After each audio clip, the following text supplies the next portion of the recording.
un plaisir éprouvé que je reviens ce matin présider cette conférence annuelle des chefs de parquet que je m'autorise, avec votre compréhension et avec votre permission, de rebaptiser Conférence nationale des chefs de parquet.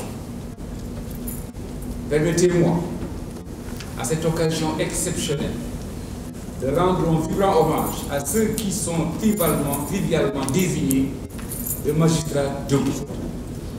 Debout comme un seul homme. Et en dépit des vicissitudes intrinsèques à leur fonction, ils exercent leur métier avec conviction, non sans coup faiblir, mais sans courber l'échine.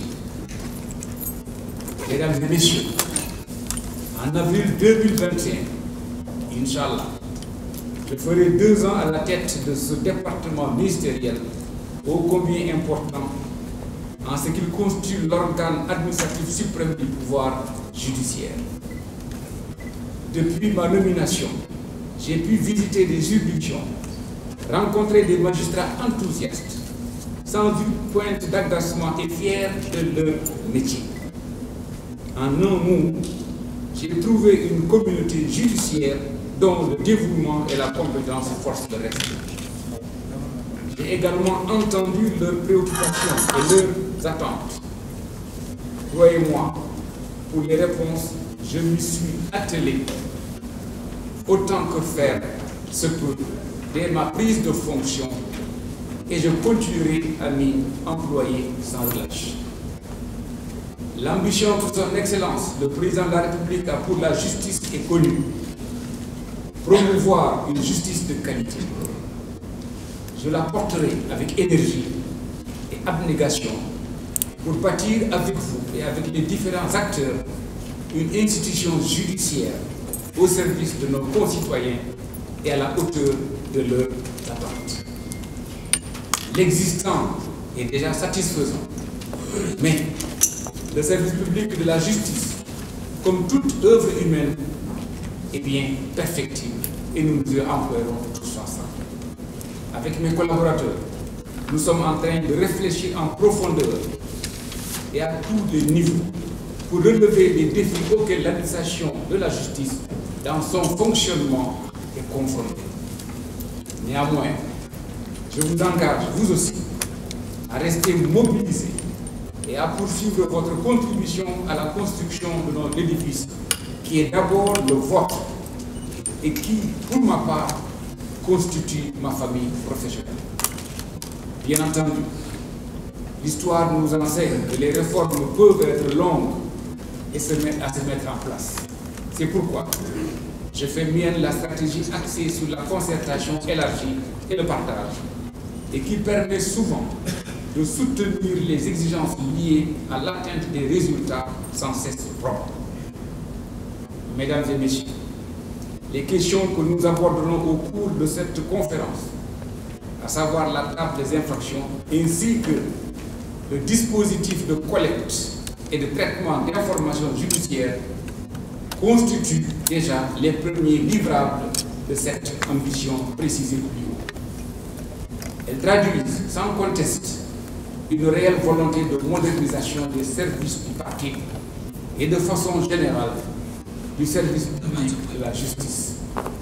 Aussi, participeront-ils, j'en suis convaincu, au renforcement de l'efficacité des activités du parquet, tout en répondant au mieux aux attentes des justiciables. Je rappelle que lors de la dernière conférence annuelle sous ma présidence et avec quasiment le même auditoire, dans le cadre du dispositif de remontée d'informations qui vous avait été présenté, j'avais précisé que, je cite, les informations pertinentes sur les poursuites exercées dans les différents ressorts remontés renseigneront sur les tendances de la criminalité dans notre pays et sur la mise en œuvre de la politique pénale. Je poursuis en disant que c'est une partie de mes responsabilités devant le président de la République, devant la représentation nationale et devant les Sénégalais. Fin de citation. Cette préoccupation est toujours, pour ma part, d'une actualité brûlante.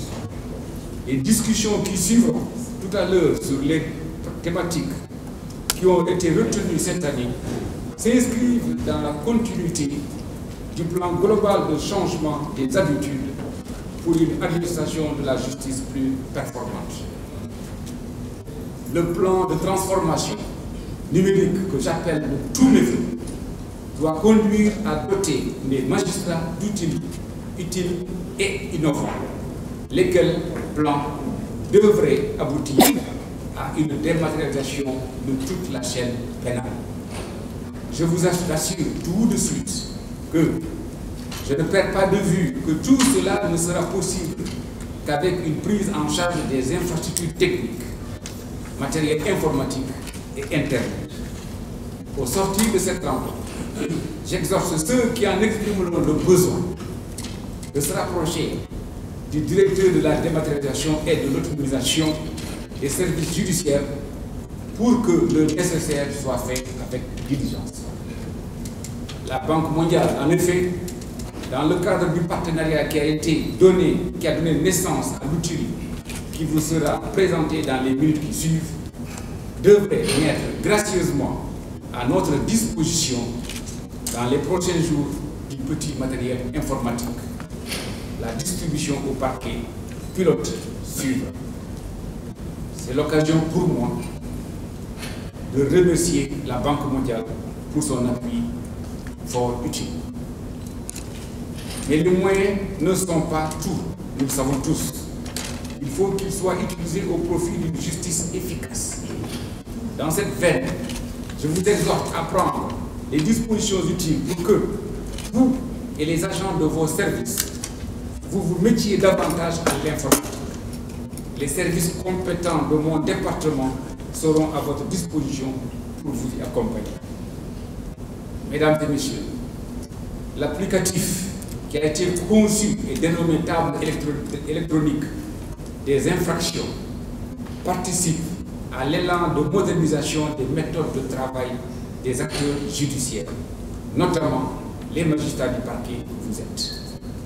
La table des infractions poursuit les objectifs de normalisation et d'unification du langage utilisé, la classification opérationnelle du droit pénal spécial et du droit pénal général, récidive, tentative, complicité, etc. Last but not least, la production de statistiques sur les infractions jugées et les peines prononcées. Aussi, la disponibilité des données statistiques fiables est-elle indispensable à une gouvernance de la justice. En effet, une fois transmis à la chancellerie, les états des affaires de vos parquets, sont exploités par la direction des affaires criminelles et des grâces à toutes fins utiles. De même, ces informations permettent, d'une part, d'évaluer l'efficacité des activités des parquets et d'autre part, d'aider le gouvernement à prendre à bras le corps les problèmes auxquels il devrait apporter des mesures idoines pour un meilleur fonctionnement du secteur de la justice pénale. Ainsi, elles servent à définir ou à ajuster une politique pénale générale du gouvernement et même à sécréter une politique pénale thématique et en fonction des urgences révélées par des éléments objectifs et mesurables. Mesdames et messieurs, je sais qu'au cours de vos échanges, vous ne manquerez pas d'aborder toutes les questions pertinentes pour que vos préoccupations soient intégrées dans les versions finales avant le déploiement du dispositif au niveau des parties. C'est sur cette note d'espoir que je déclare ouverte la conférence nationale des parquets en vous remerciant pour votre aimable attention.